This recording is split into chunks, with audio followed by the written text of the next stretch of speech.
If you're a business owner or entrepreneur, what do you need to know about dwell time and problems in your business and how to fix them and why does it matter? This is a fantastic question.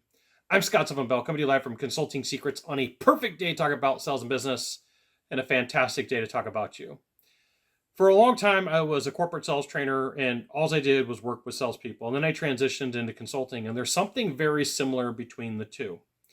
Once you realize that you have a problem, you're typically somewhere between 30 days and 60 days past when the problem started. And so for you, you have to start thinking. So for you, one of the things that you could do is start thinking in terms of, if I was going to have a problem now, what would I do to solve it? And sometimes that means that you're buying a product, a good, or a service. And sometimes that means it's consulting or sales training. And so one of the beneficial things for you is to start relationships early. Find the people that you want to work with. Start auditioning or having conversations with those people to figure out if they can fix your problems or issues. So that way you know who to call if there's a problem in the future. And so the way that this works is you find some sort of criteria. What's your criteria going to be for the person that you would like to work with?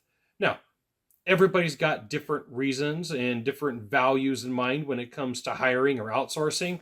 So my answer may not necessarily be your answer, and you got to be aware that your answer may not be my answer. And sometimes it's not a good fit.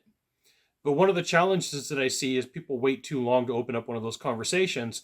So it adds to the dwell time. It adds to the problems, the issues, the worries, the concerns that they're having, because like, I need to get this fixed and it's a hair on fire emergency. Whereas if we could go back in time and we can start things to happen earlier, it's very beneficial. So you're like, hey, Scott, is there a way to make this happen? And there is. You can go through department by department of your company, your service, your product, of what you have, and then know the right person to talk to. It could be as easy as getting a notepad and saying marketing. It could be as easy as saying sales, accounting, consulting, business growth, business development. And then what happens is you start filling out that roster. You start having conversations. You keep those conversations going. And then it's not such an emergency when there is a problem, especially like if there's a backlog. Like I have a waiting list. If somebody says, hey, I've got a problem right now, we probably should have started this conversation 3 months ago. So your ability to reach out to people sometimes is hampered. And the person that you may have wanted, you may have to pick the second, third, or fourth person that you versus the person that you thought was going to be the best fit. Now, here's the thing. If you want to sell your business and you're looking to cash out to get the best multiple that you can, you should reach out to the deal hotline if you're looking to sell in the next 2 to 3 years and you want some help with the exit strategies. And a member of my team will get back to you. 888-DEAL, 888-DEAL 919, 888-DEAL 919, and a member of my team will have that conversation. No deal is too big.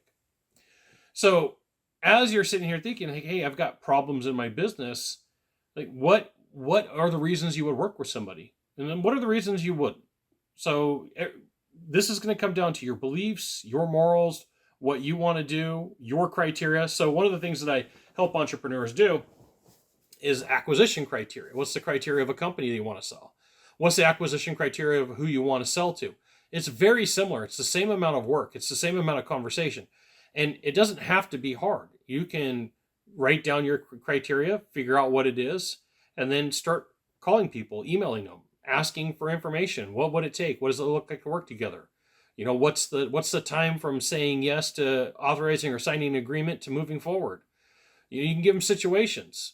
You can have these conversations, but the more that you can move up where you need to have something fixed, the easier it is. I grew up in the trades. I grew up in heating and air, grew up in plumbing, window installs. And so one of the things that would happen is when somebody was needed to come do the work to help the team to get them to be better at what they did, there was training seasons.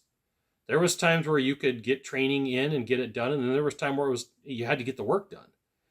And when you can optimize for your company, for your industry, for your service, you're at an advantage. Because here's what happens is if you have busy times in your season or busy seasons in your industry, everybody else is going to have the same problem. So you're better off locking down that relationship sooner than later so that you can hire the right person for your company, your organization, your team for whatever role that you need them in.